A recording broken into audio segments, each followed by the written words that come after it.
Clark. Deputy Speaker, thank you. I will support this bill, and I applaud the opposition for moving it.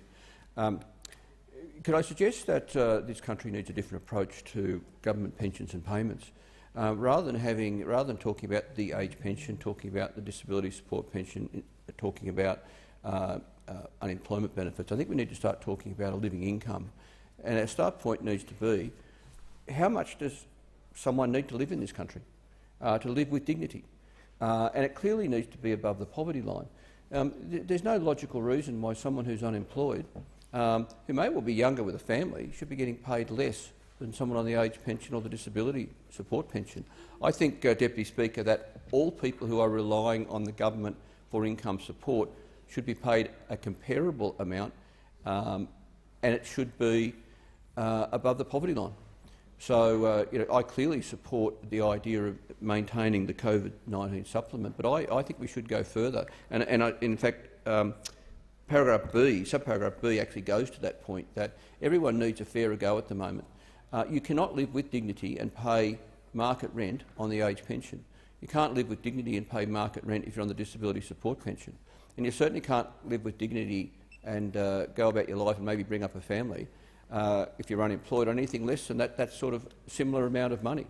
So, Deputy Speaker, I do encourage the government to start looking at pensions and payments in that light and turn their mind to the whole idea of a living income that all people who need income support in this country should receive and benefit from. I think that's a much better approach to this.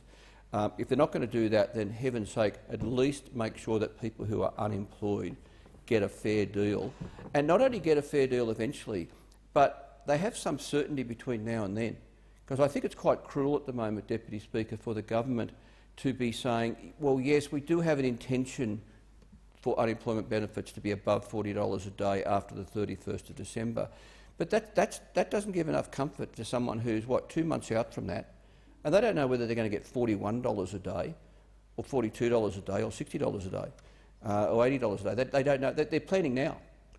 So I think it's not intentional cruelty by the government, but it is cruelty nonetheless that people just don't know what the future holds. I think we've got a good enough sense of the economic situation now and over the next couple of months that the government can give more certainty.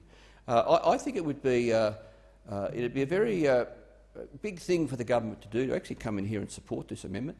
I do believe the opposition have moved it in good faith. It would give great comfort to people who are bearing down on the 31st of December and the prospect of a big cut in their household income. It would give some comfort to people on the age pension, the disability pension, who, as a leader of the opposition so beautifully put, when he was a child, his mum didn't have to worry about buying hand sanitiser.